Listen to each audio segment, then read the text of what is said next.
Good evening, London.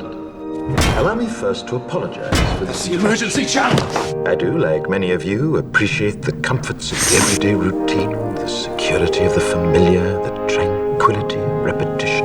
Bloody hell. I enjoy them as much as any bloke.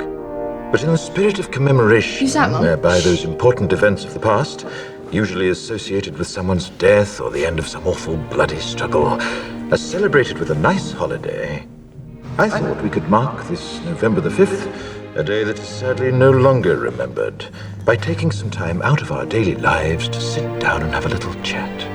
There are, of course, those who do not want us to speak. Just let me I think. suspect even now orders are being shouted into telephones and men with guns will soon be on their way. It's Chancellor Sutler. Damn it! Why? Because while the truncheon may be used in lieu of conversation, words will always retain their power.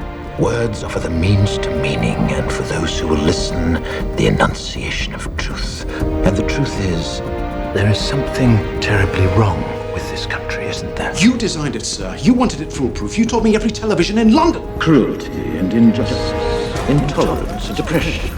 And where once you had the freedom to object, to think and speak as you saw fit, you now have censors and systems of surveillance coercing your conformity and soliciting Cameras. your submission. We need cameras. How did this happen?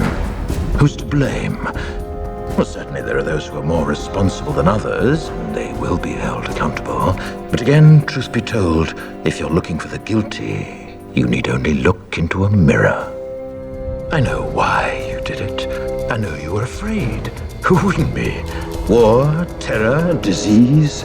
There were a myriad of problems which conspired to corrupt your reason and rob you of your common sense.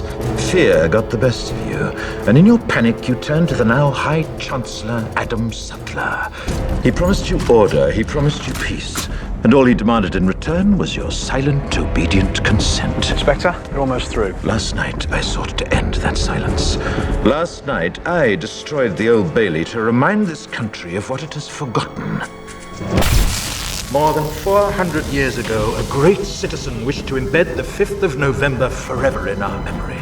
His hope was to remind the world that fairness, justice, and freedom are more than words.